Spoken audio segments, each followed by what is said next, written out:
Hello and welcome everyone to another session of Café New Canadians, our virtual chat series. And on today's edition, we will be talking with 4 immigrant trailblazers who will share their secrets and their tips for success in Canada.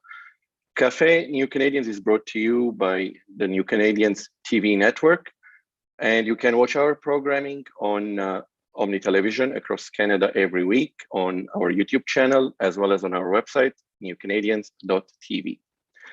Today's session of Café New Canadians is a special one because not just because we have 4 immigrant trailblazers, but also because we have a special guest host, whom I first met in 2018 in Calgary. He had just immigrated from Nigeria, and being a journalist, he saw that I'm a journalist, and he introduced himself, we networked, we stayed in touch, we connected on LinkedIn, and couple of years after, we started collaborating, and today I'm delighted to present him, Bamidele Salako, to moderate this host. Bamidele is a successful settlement practitioner and grant writer based in Calgary.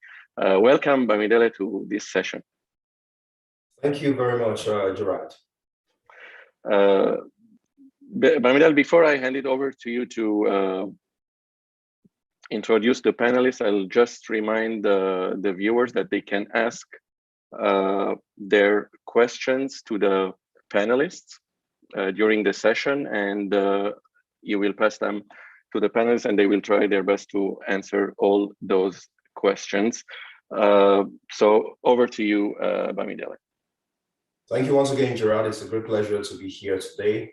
And if you're just joining us, I'd like to welcome you to this exciting edition of Café New Canadians. I am Bamidele Salako, a settlement practitioner with the Settlement Online Pre-Arrival Program at the Calgary Catholic Immigration Society in Alberta.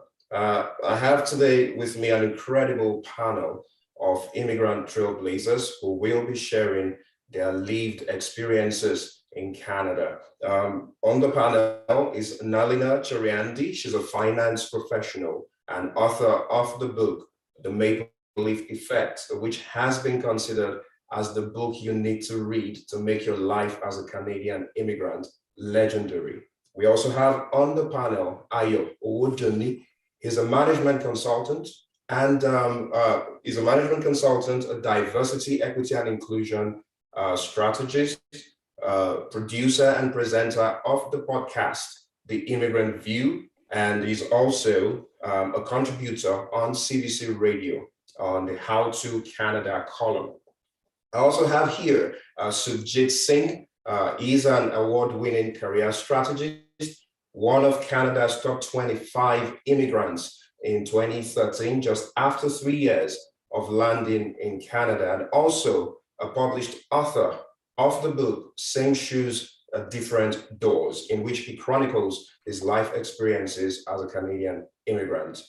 Gary Donaghy is also here, who is a network strategy and design specialist at Purolator. He also maintains an active blog on Medium, where he shares great tips to help other immigrants find success in Canada. Ladies and gentlemen, it's such a delight to have you join us today for this exciting chat. My first question goes to Nalini. You moved to Canada in 2004 with your family and 2 young kids. Now, in the course of my work on the Settlement Online Pre-Arrival Program, advising immigrants, I often have conversations with immigrant families who have concerns, especially the women. Many of them are moving to Canada with 2 or 3 young kids of childcare and elementary school age. And the women in particular tend to have concerns about how they're going to be able to balance the demands of raising young kids, being part of the early development of their kids, and also pursuing their career and academic goals in Canada. Bear in mind that some of these immigrants were able back home to afford to hire at least 1 or 2 live-in housekeepers, and they also enjoyed the support of family with raising their kids while they pursued their career aspirations. So I'm just wondering, when you first land in Canada, that's not available to you. So I'm wondering, how were you able to successfully pull off raising young kids and also pursuing your career and academic goals in Canada? Nalini? I'm sorry. Well, that's a very good question. And I will tell you a little bit of a funny story. I came from a very academic family. My dad was your typical brown father. He wanted all boys. So God blessed him with all girls. He became a feminist overnight. He made sure his daughters were educated. He had a fear that we'd get married, and if there was something bad that happened, we weren't able to leave. So career was very important to me. Coming from a small island, there is help. There's family help, there's hired help, you get help with your children. So you can focus on your career. I came to Canada and I was very much career oriented. I did not get a job for a year. I suddenly moved from being the Minister of Finance, Health, Education in my house to being the Minister of the bathroom cleaning, the toilet cleaning, the kitchen. It was a shock to my system. I did not get a job for an entire year. So I stayed at home with my kids and I had to adapt to being a homebody, a mother in a house. And that was very difficult for me because I was very used to getting help and going out in the work world and forging my path. So what did I do? Literally one evening when truthfully, it's the truth. I was literally cleaning the bathroom and wondering what is it that makes my 5-year-old son miss the bowl. And I'm scrubbing the floor and I'm thinking, this can't be my life. This cannot be what I came to Canada for. It occurred to me while I was home, I should run the house like a business. I should find a way to save money on my insurance, my home insurance. I should become Canada wise. I should go on the computer every day and find a way to save money. I should adapt to Canada because Canada is not adapting to me. I need to adapt to Canada. So I went online and I figured out how to fix my resume. In other words, change all the titles to Canadian recognized positions. I realized that I needed to network. I joined every club in my children's school. I went through the process of Canadianizing myself, presenting myself as a Canadian, which means I typically speak a lot faster than I'm speaking now. But the point of language is to communicate. So that was one thing I needed to learn, how to communicate effectively, how to speak slowly, how to understand my accent may be different for others to hear. So by the time I got a job, I was ready. But unfortunately, in Canada, balancing career and life, you need to accept that when you start, you are not going to be starting at the same position. You are going to be, my first job, I looked after an accounting department where I was paid less than everybody in the accounting department. Those are things you're going to have to do. It's not fair, it's not right, but you need to accept there are going to be some stumbling blocks on the way.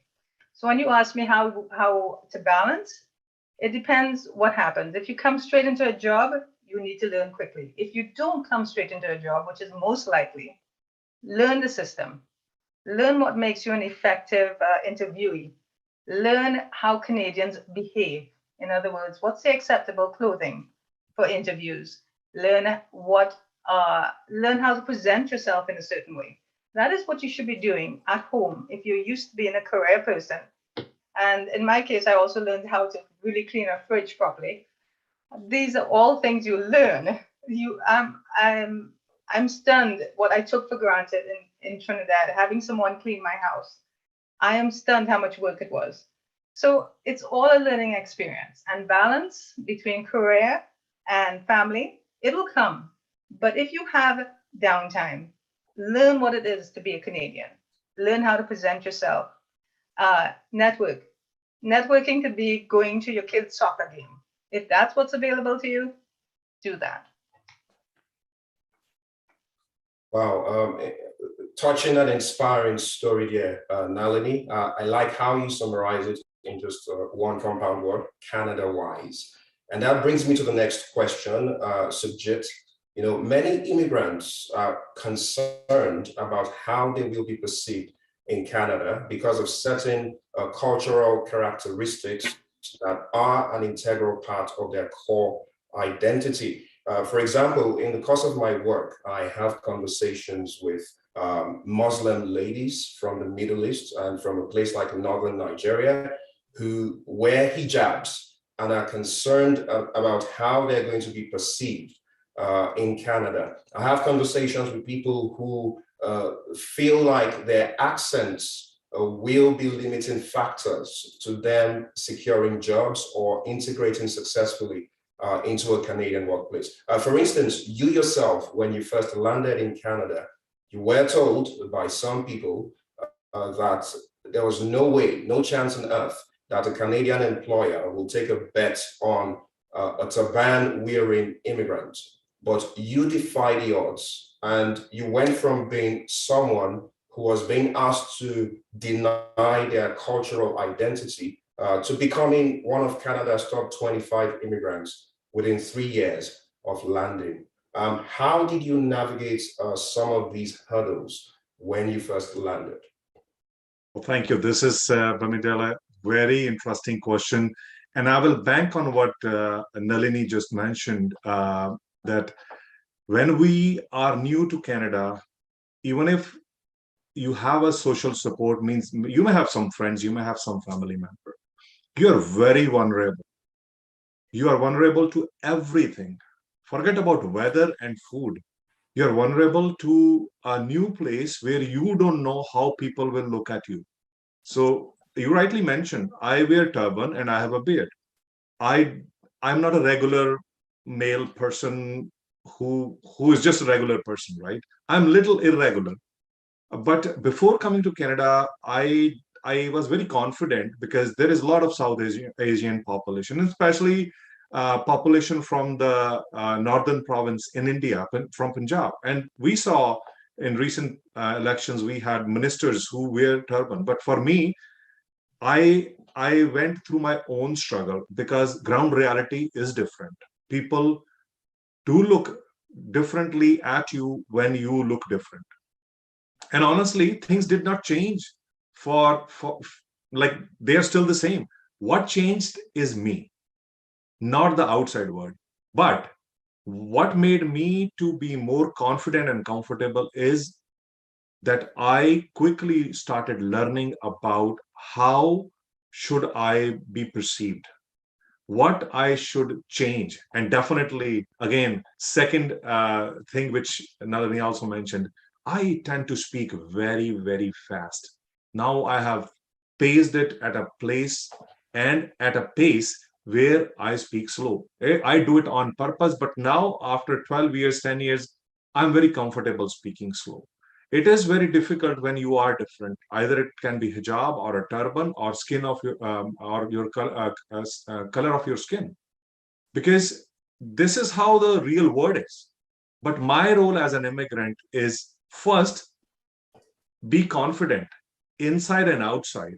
And once you have that in yourself, and I'll tell you in due time that how I developed it. But my first thing which I did, and I was also jobless for 6 months, but I'm very, very glad that in my initial days, I learned from someone about the core Canadian value, and I've spoken about it many times, and that is volunteerism, because there was no other way other than attending some bridging programs. They were all useful, very helpful. But I started volunteering, and that's how I realized when I had more interaction with Canadians, I realized they are also regular, normal people. And why there is a lot of talk about this and that, when I personally connect with them, they are regular people. They eat, sleep, play, laugh, cry. But the difference is only this, that when you are new to the system, you may have some also biases, you may have some kind of blocks. And once you break those biases and blocks within you, it's going to be very easy. But easy does not come in 1 year. It took me some time to first find a job, and then make an impression in the industry where I work in, and also to make an impact. As an immigrant, you are born again. And when you are born, then you, and in this crowd of people, you need to do things differently so that you stand out. So that's how I started working hard to make that mark. And I did that by helping other fellow immigrants. So that's my little story about how I deal with this. I proudly wear my turban wherever I go, and honestly, I got a hate email once my profile was published in a magazine, and they asked me to shave off clean, remove my turban, and blah blah blah, whatnot. And believe it or not, it might happen to someone else again. But my regret is always not knowing what my rights are, because I was new, I was vulnerable, and I had less knowledge about whether I should report to police or not. Fascinating thoughts there, Sujit. You make a very important point, the one of patience. Immigrants tend to undermine just how large the change they're making is when you often leave the comforts of the familiar to start life afresh in a new country. It does take time to learn the new culture, to integrate, to develop the skills that you need to thrive here. Again, fascinating thoughts, Sujit. Gary, you were born in Scotland, and then at some point you moved to Japan, where you lived for about another 15 years before you moved to Canada. Now again, I refer to my constant conversations with immigrants in my line of work, and I meet with people who are similar. They've immigrated to one or two countries before coming to Canada. And sometimes I sense in their voice a smug feeling that their previous experience as immigrants in these other countries will be sufficient to tide them over any initial settlement challenges they encounter in Canada. For instance, I have a friend, he's allowed me to share this, who was born in Asia, and then he moved to the UK and had a successful career in the health sector in the UK, and then decided to come to Canada.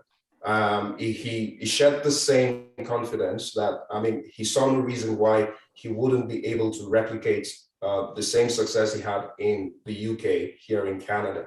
And then after a year and a half, he struggled to find a job. He became frustrated, and then he upped and left. He returned to the UK. So I'm wondering, did your experience as an immigrant in Japan provide you with lessons that you found applicable in a Canadian context? And if there were also any unique challenges in a Canadian context that you encountered for which you had to develop altogether different coping strategies? That's a good question and a big question. I think I can give you a 30 minutes answer, but I'll try to keep it a little shorter than that. As you mentioned, I grew up in Scotland. I also went to university in the USA. I worked in Belgium for a short time. I lived in Japan for close to half of my life. And then I moved to Canada with my wife 2 years ago. So when I arrived in Canada, I started calling myself a professional immigrant because it's the fifth country that I lived in and I have all these past experiences. So for sure, the skill that I learned through that life experience is adaptability. So far, everybody is talking about the lessons that they learned adapting to Canada rather than Canada adapting to you. I don't think I would say I was smug, but I thought that I already have the toolkit and I know how to land somewhere new and make it home quickly.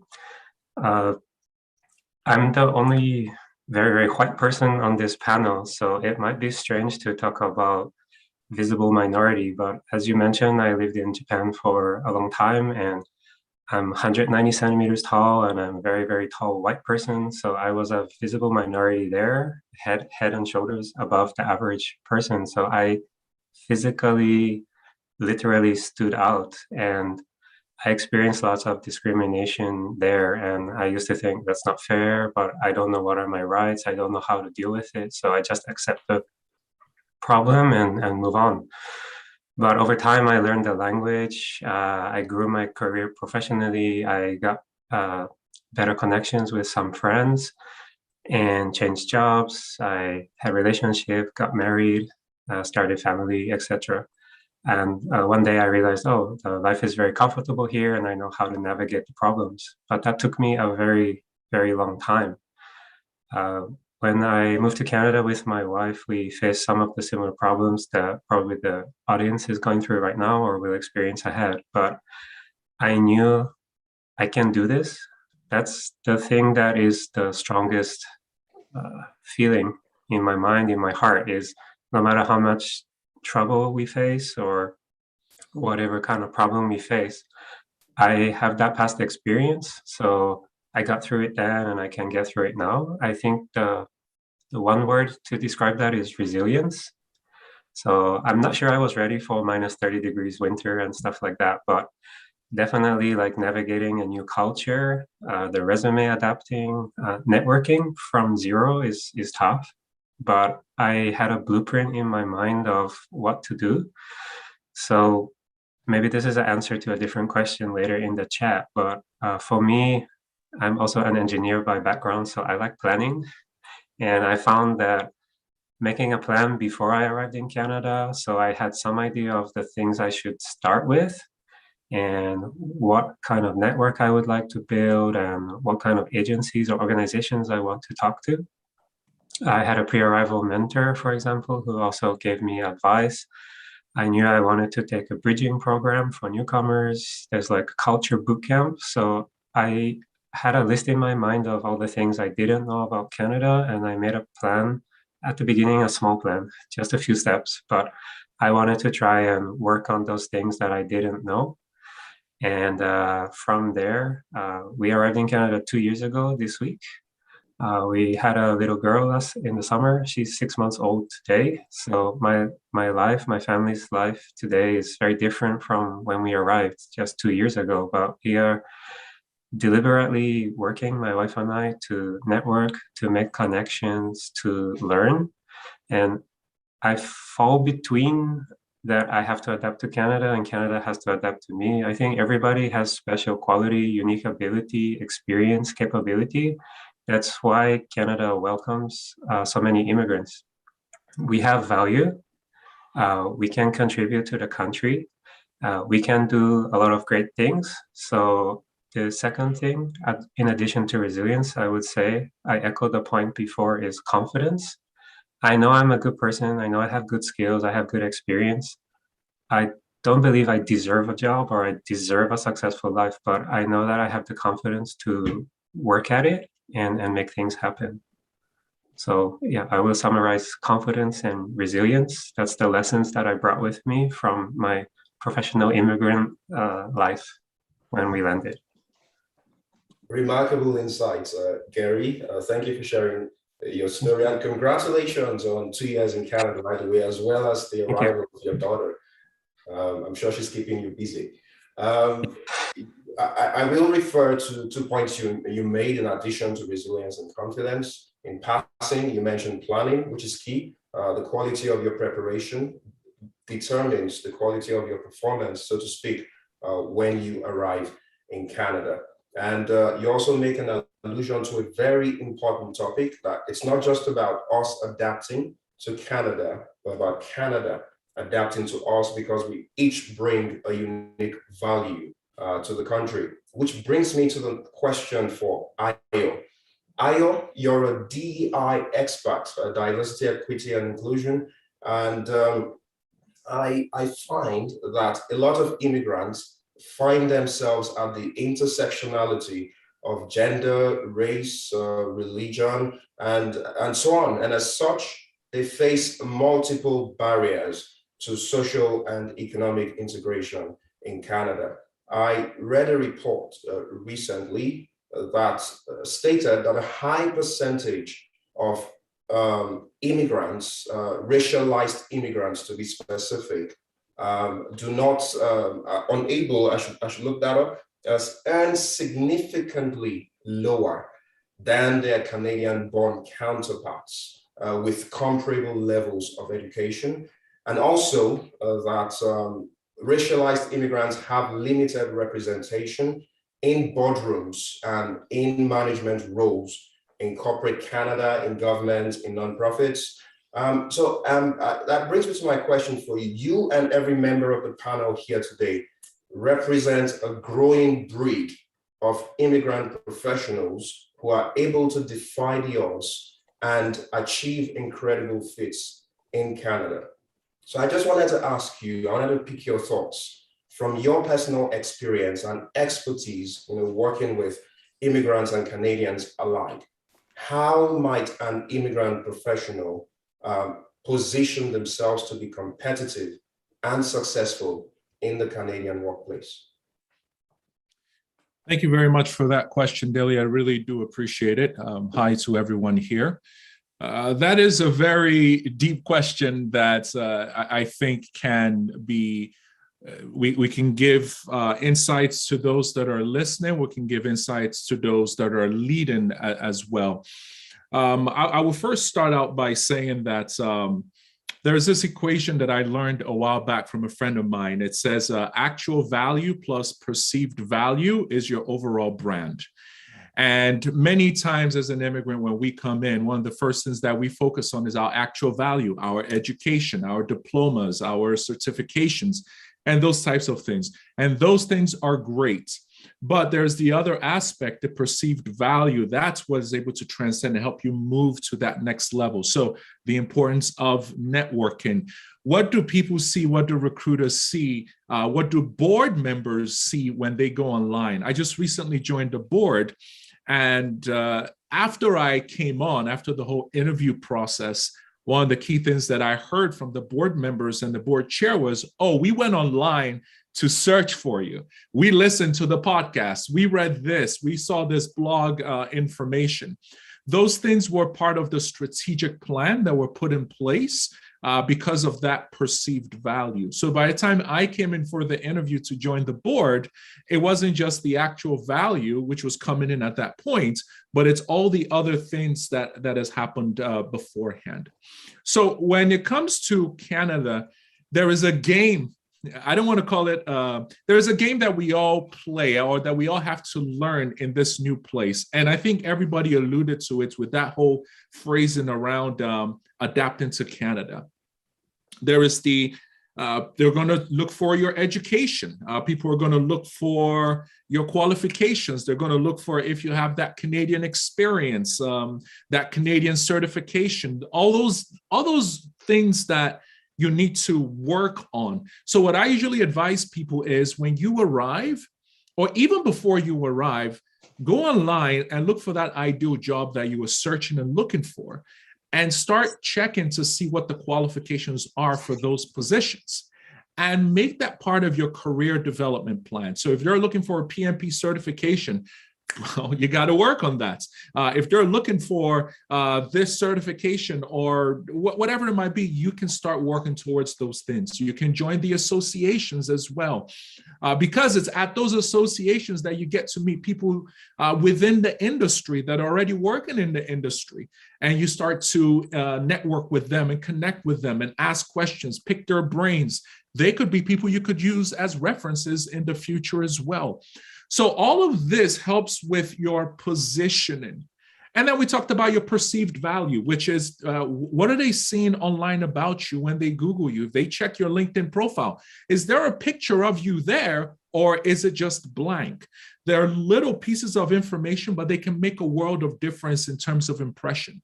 We're told repeatedly, and I worked as a recruiter for some time as well, it's literally 10 seconds to 30 seconds that a recruiter is looking at your resume to decide if they are looking to continue looking inside your resume, or they're going to move on to the next person. So what are you doing to capture their attention within those 10 seconds for them to continue looking? Your most important information, put it at the top, not all the way on page 2, because they might not get to page 2. So those are things that you can start doing. They're practical, that can start helping you with positioning yourself for those opportunities. So remember, actual value, perceived value, the overall brand that you're looking at, and ensure that you continue working on your actual value. We all do that, but we don't do that much of a good job with the perceived value. And that aspect is extremely important when we talk about overall positioning for yourself. Excellent insights there, Ayo. You speak to the power of personal and professional branding.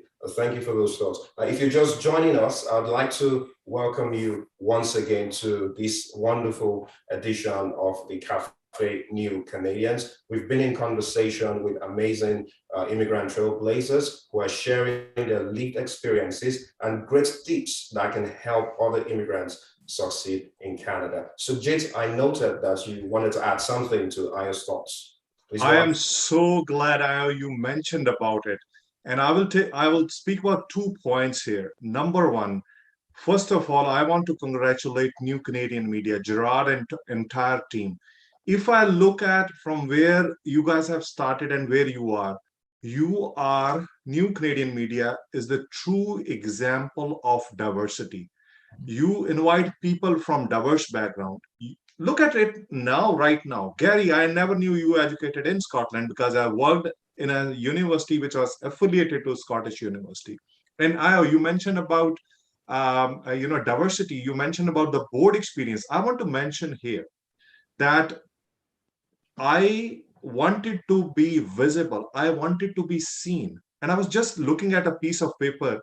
I sat on multiple boards, which does include Ontario Ministry of Labour at one point. Right now, I am at Public Policy Committee with Volunteer Canada. I contributed in past at least 14 in 14 different organizations or initiatives just to make my point. And I did make a point because out of all that, I knew that after certain years, I never applied for a position to sit on a board.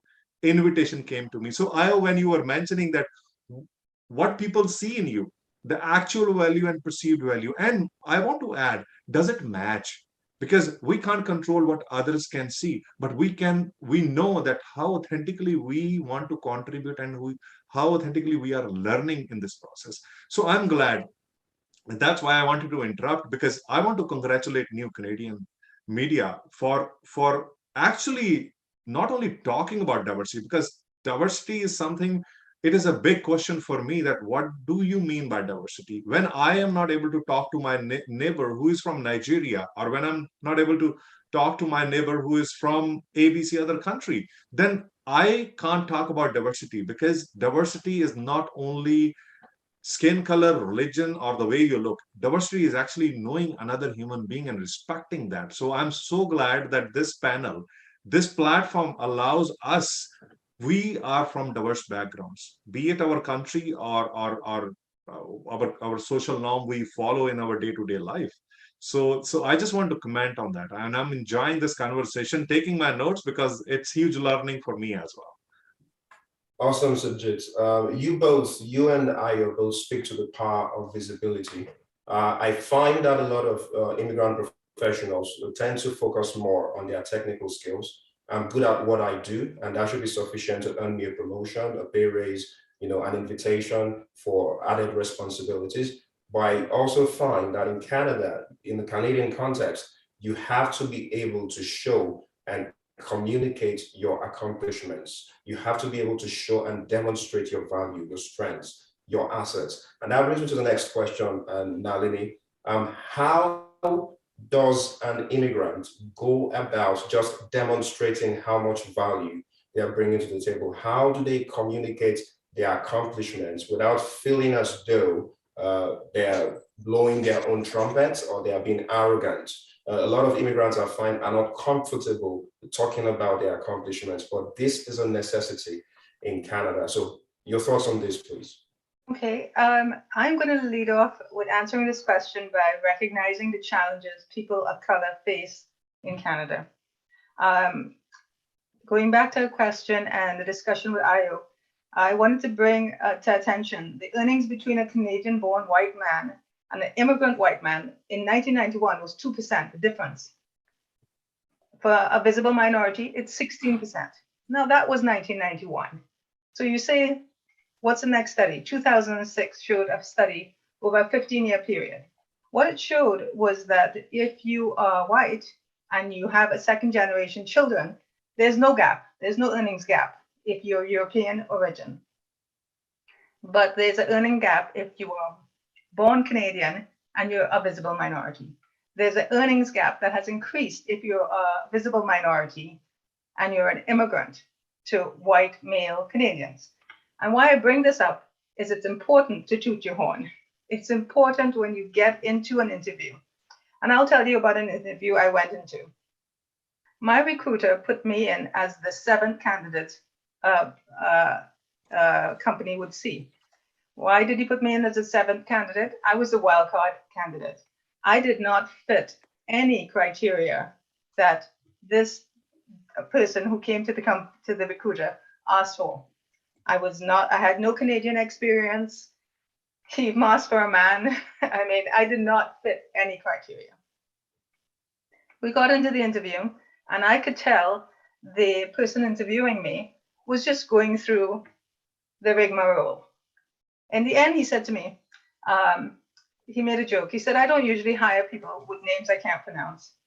So the the concern about my interview was not my technical skill. It was not what I can or cannot do. It was my name. That is why he did not put me on a separate pile to interview me. But I had a good recruiter who said, just see her, just see her. During the interview, I realized this gentleman was not taking me seriously at all. So when you ask how to present yourself, I stopped the interview. I am the interviewee, and I stopped the interview. And I said, we're not getting anywhere. How about we do this? You tell me the problem you're having in your organization, and let me tell you if I can give you a solution. He told me his problem. I gave him the solution. I got the job. So when you ask, how do we toot our horn? It can't be the way Canadians toot their horn. We have to be different. We have to be spectacular. We have to present ourselves in a manner of, yes, you can get 25 Canadians to do this job with Canadian experience, but hey, there's only one of me, and this is what I can do for you. And you need to remember who you are, where you came from, and what you can do. And that is what you should be telling your interviewer. So when you ask me, how do you toot your horn? Because I'm from the brown culture. We don't toot our horn. Women stay quiet. They just kind of, I mean, my husband thinks he's the prime minister of the house. I do. I'm the minister of everything, but he's prime minister. And it's okay. I'm okay with that.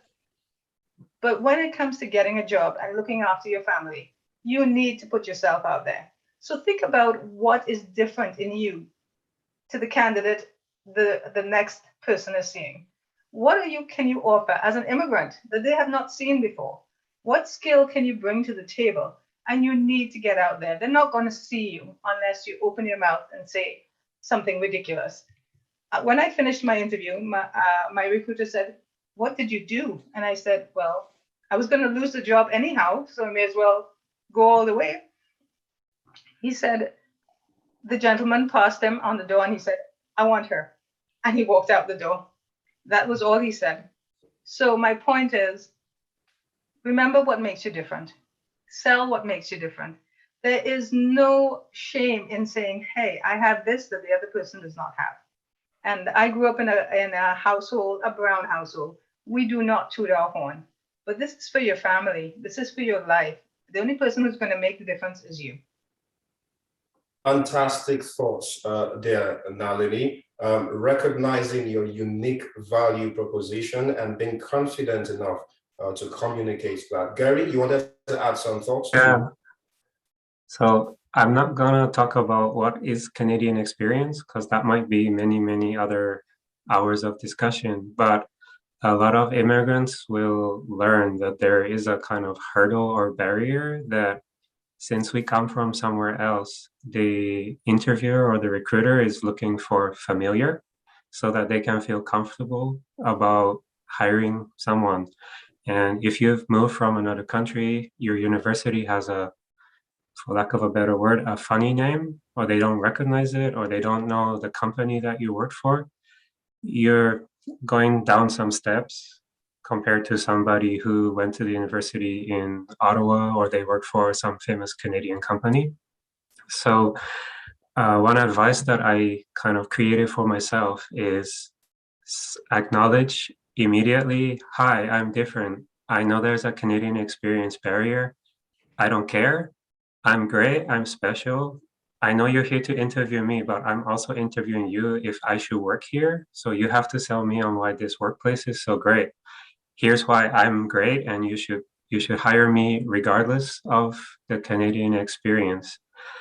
I kind of had that image that I like Canadian experience is a wall, and the first thing I do in any conversation or interview is punch through the wall. I have a very weird accent. I don't sound Scottish. I don't sound Japanese.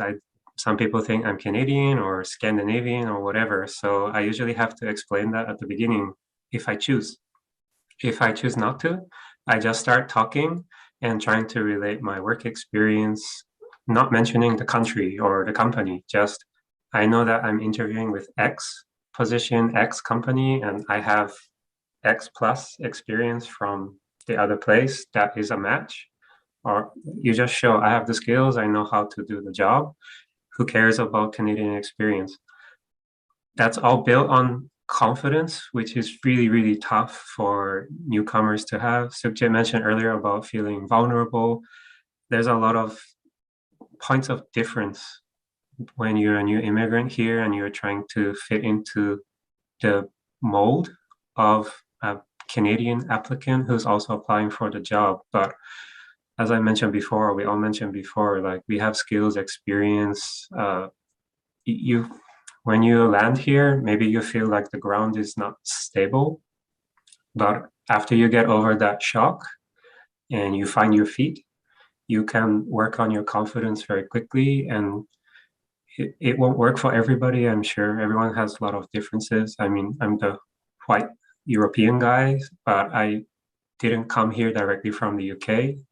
I came from Asia, so I kind of disconnect with people when they interview me because they think I'm British, but I didn't live there for 20 years. I came from like the Japanese work culture, so I also didn't toot my own horn. All the accomplishments I got was because of the team, for example, but I also had to learn, like Nalini was saying, I took the ownership of the results I had before. I recognized like the skills I used, the experience I had. Ayo mentioned about getting localized. That's a whole other topic too, but making sure I had recognizable education or certification and trying to adapt my experience to fit what they're looking for, but never losing my skills, my self-confidence, my belief. So I just wanted to add those points. That's remarkable. Ayo, Nalini's incredible story and Gary's thoughts after that are disruptive, I believe, for a lot of, and liberating, I should mention, for a lot of immigrants watching us right now. Not a lot of people knew they could actually do that in an interview. So did you want to add something to this Nalini's experience that she shared and Gary's thoughts? Yeah, in addition to what they share, which is phenomenal, I just recently read a book which I think validates this thought. It's actually right by my side. It's called Driven to Succeed. It is by the Deputy Mayor of Shelburne, Steve Anderson. I just finished it, and I thought it was a phenomenal book. And one of the key, his family came from Jamaica when he was a lot younger. And one of the key aspects of the book, he talked about when he was interviewing for, I believe it was the councillor position for the city. And after he got the position, there was a newspaper article that was written about him. And, when he was reading it, and he quoted the article, the mayor said in the article that out of all the people that interviewed for the role, he was the most prepared, that had every question answered, that had a plan, had a strategy, and was confident enough as he was talking about it. And when you're reading a book, you drop the book, you spin the chair 3 times, like, wow, that is phenomenal. And the reason why I wanted to share that was, number one, walking in with that confidence. And I liked how Nalini was able to take control of that situation. That confidence is so key. Sometimes we go in with the imposter syndrome.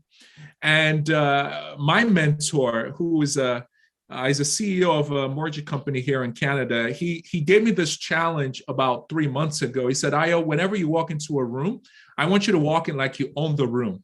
And, when he said it, I was like, what do you mean? And it's like, well, I walk in like I own the room, so you better start walking in like you own the room.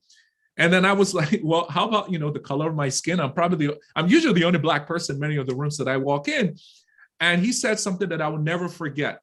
He said, the only reason that is an issue is because you make it an issue. If you walk in like you own the place, nobody else is going to say, oh, he is this, he's that. Like, you walk in with confidence, people will respect the confidence that you walk in with.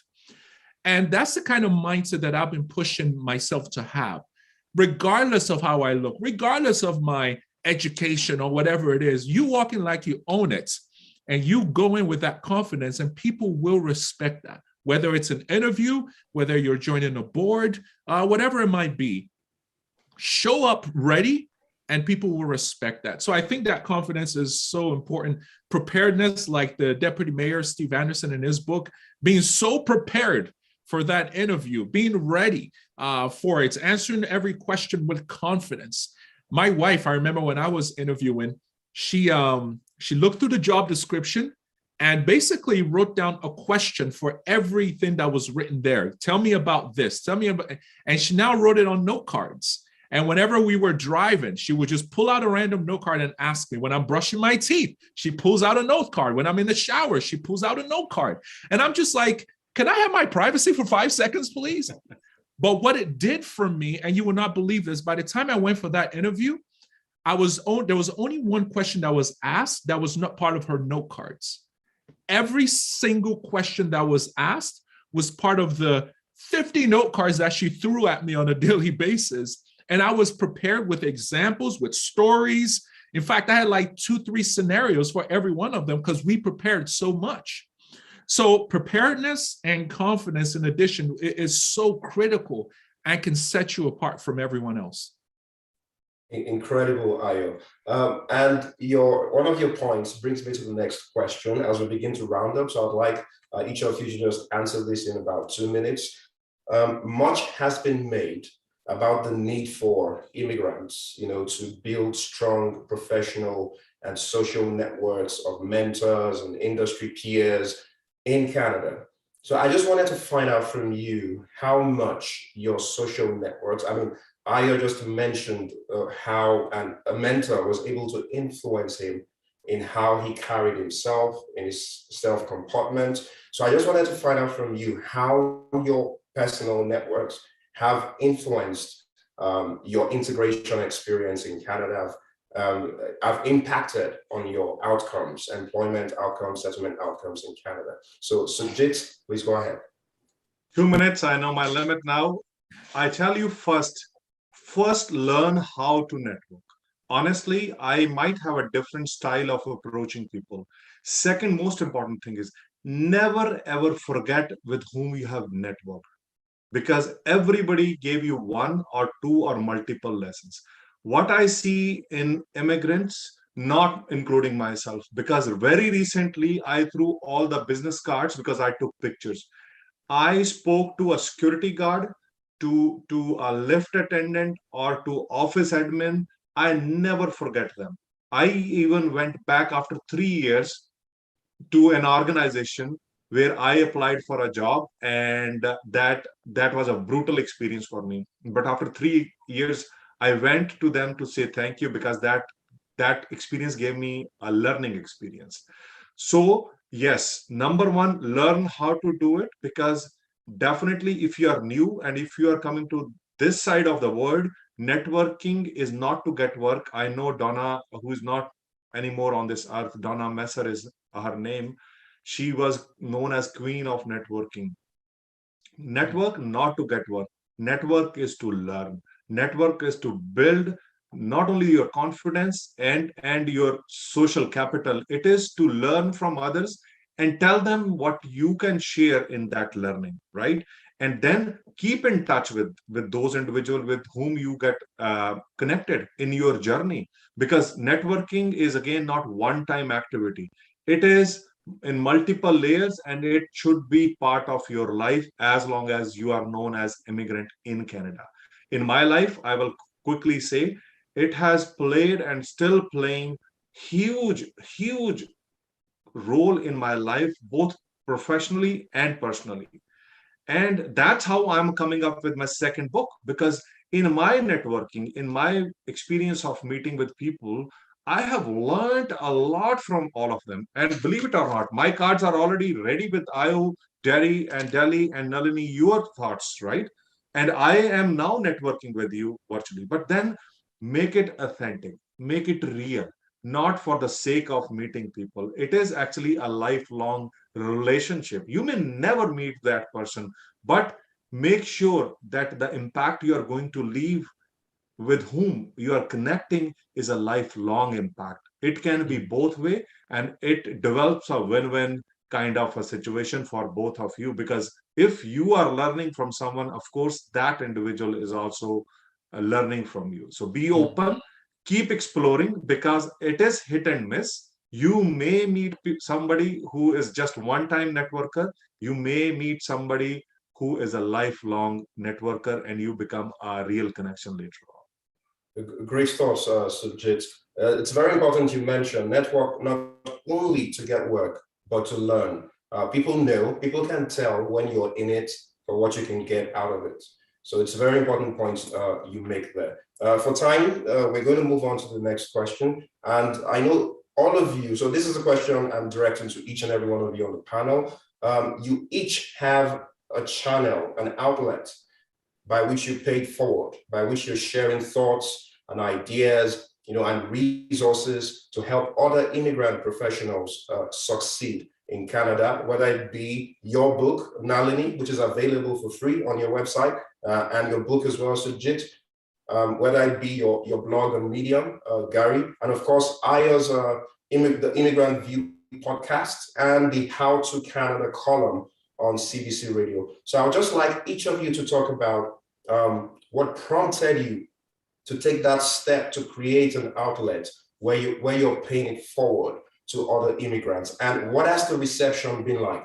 What's the feedback you're getting from your readers, your listeners, your viewers, in terms of the impact that that is having on them in Canada? So I'll start with you, Nalini, and then Ayo, Sujit, and Gary. Well, I wrote my book. It was a plan to write my book to help immigrants deal with the financial matters of coming to Canada. Finance in Canada is very difficult. It's very new. It's very first world. You sit across the banker and they tell you all sorts of things and you go, yes, ma'am, I'll take it. You don't know. So my book started off that way. But somewhere along the line, it turned out to be therapy for me. I addressed the problems of my daughter's intercultural dating. I addressed the issues of structural discrimination in schools. I actually started to pour my heart into the book about what it's like. And you can see I'm the only female on the panel. I'm not saying that dads don't do stuff too, but moms tend to be the ones putting their kids in school, hearing the stories at the end of the day. And I heard my kids' stories. And I wrote this book partially for them so that they can record what happened to them. The book came out because of the discrimination my children faced. For me, I expected it. I didn't expect it for my children. What happened was with the book is I put it out on my Facebook groups, Trini's Abroad, this group, that group. And I said, hey guys, read the book. Tell me how you feel. And I got a lot of feedback. And I realized that this is not just happening to me. As a mom, it's not just happening to me. It's happening to a lot of women. It's happening to a lot of families. So the feedback has been good. One of the reasons my book is free is I'm afraid I make this an income stream for myself and I lose the passion for doing it. I lose the passion for why I wrote the book, what I want to do for people. All I can say is the response has been overwhelming, especially from women, because when you talk about your children, women do get very involved still in this modern day. I wrote the book. I'm just going to show you the book here. It's on my website to be downloaded for free. If you want a copy, I can send you a copy. It's been a good ride, and it's really been therapy for me. I said 16 years ago I'd write the book. It took me 16 years to write the book because the emotional, the stress of reliving some of the things that happened when I first came to Canada, it was just overwhelming for me. So it took me 16 years to actually put this in a book. So that's my story in a book. Thank you so much for writing, Nalini. 16 years of learnings, of experience. Thank you so much. Ayo? I have a podcast called The Immigrant View with Ayo.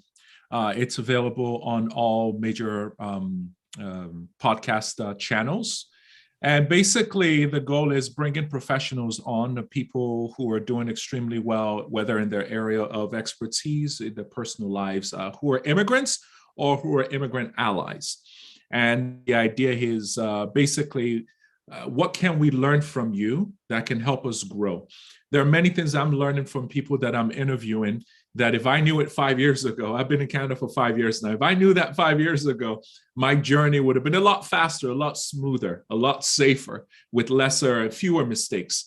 So check it out. Listen to the podcast. It's a different guest on a weekly basis.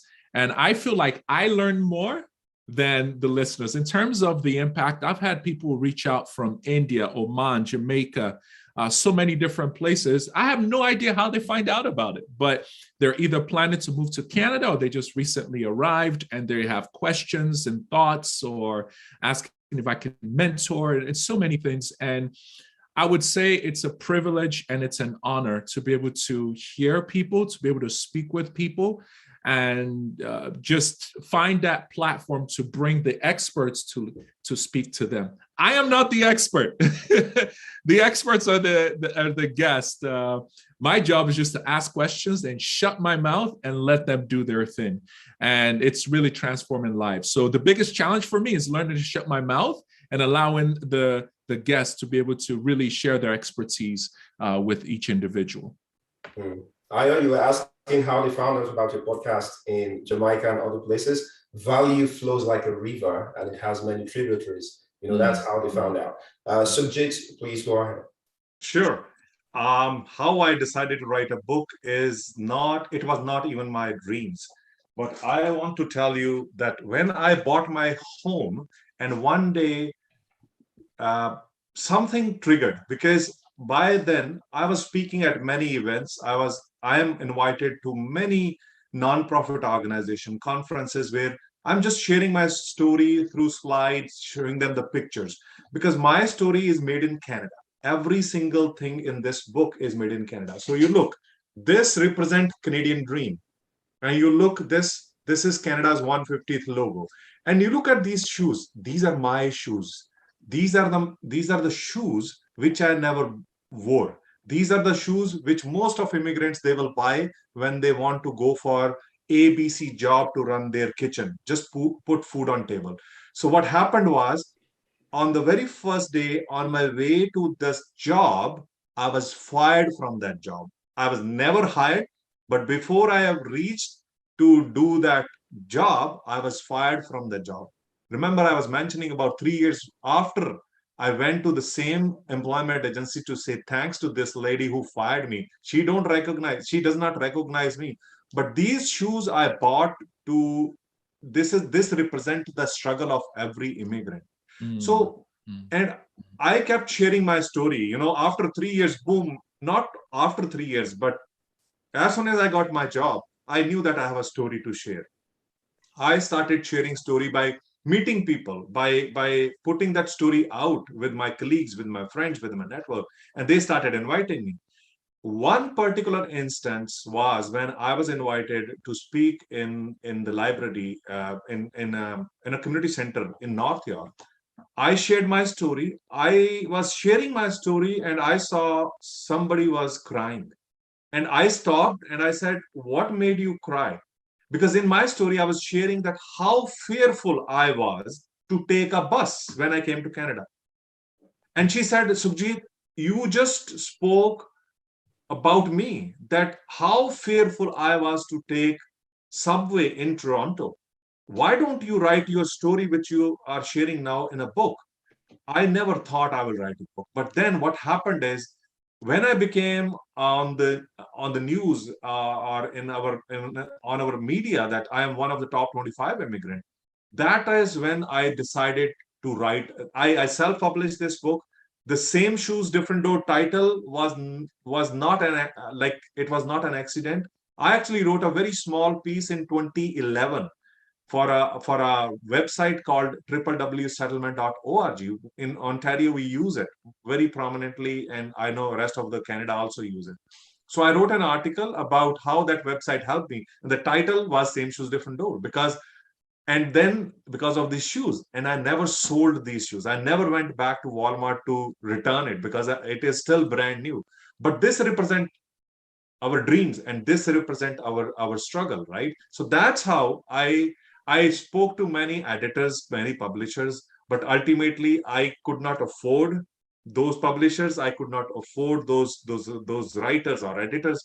I decided, with help of somebody who was also new, I decided to self-publish, and now my book is available in libraries all across, mostly in GTA.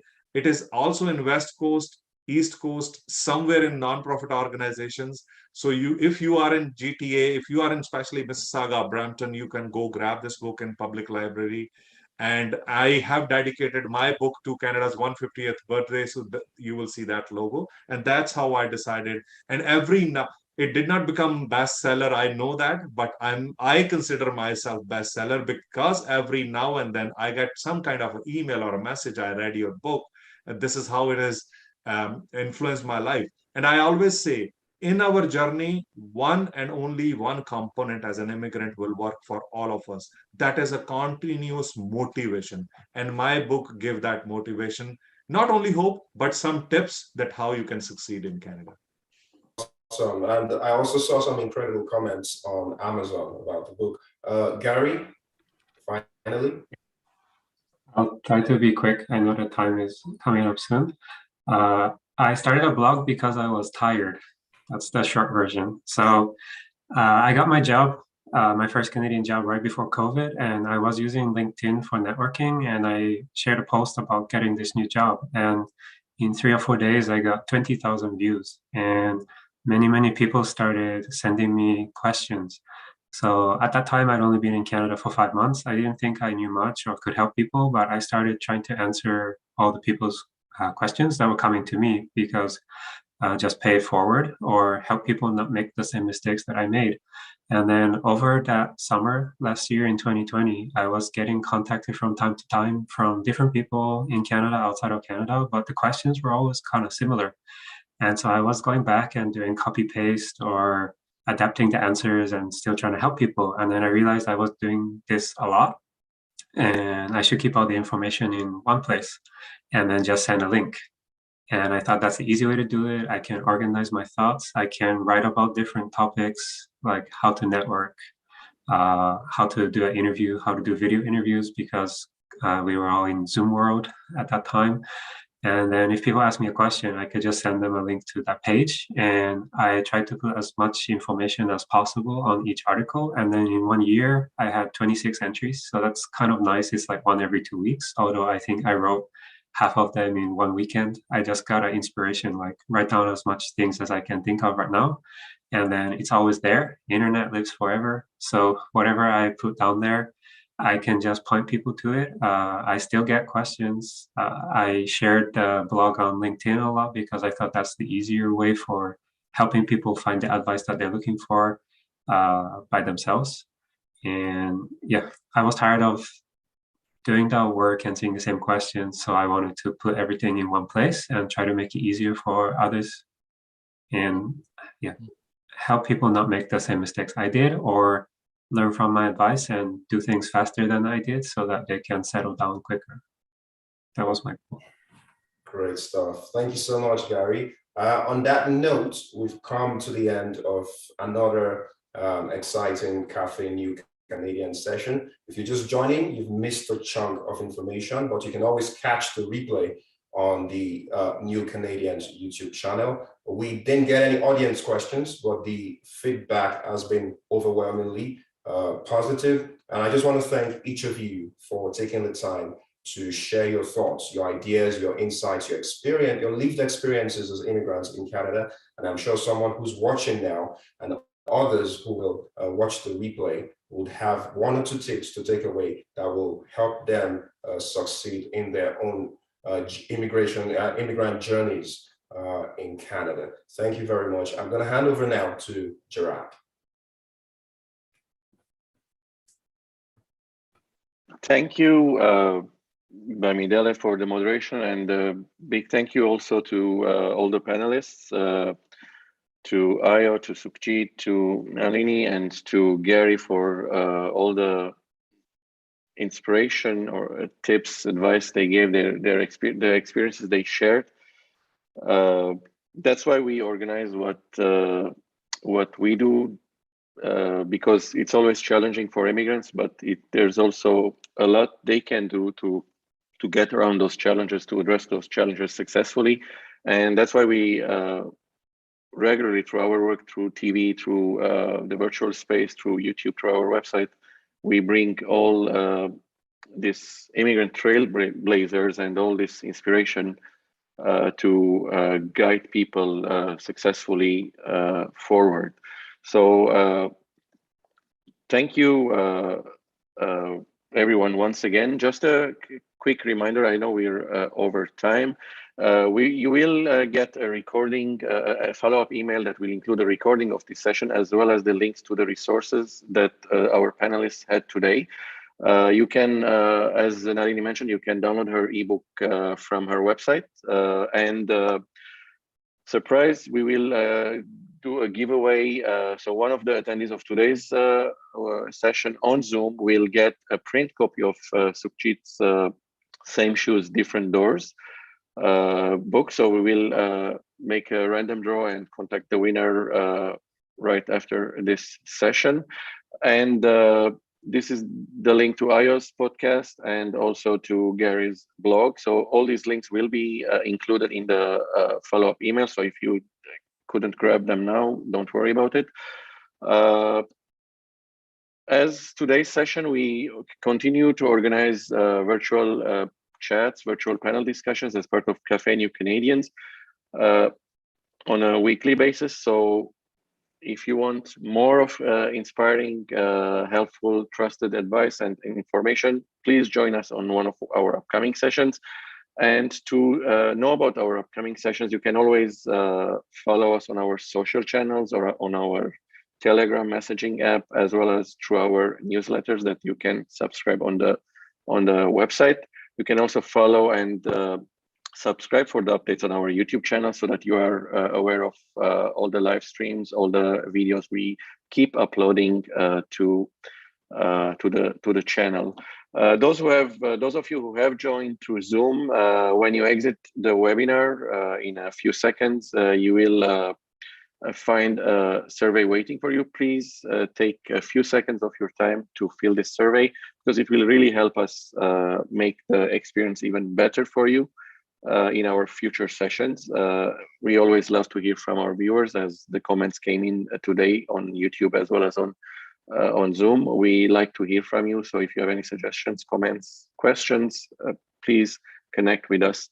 Thank you once again to all the viewers who joined us from Canada and overseas. Thank you to Ayo, to Gary, to Bamidele, to Sukhjit, and to Nalini for your inspiration. Thank you to Shruti for organizing this session.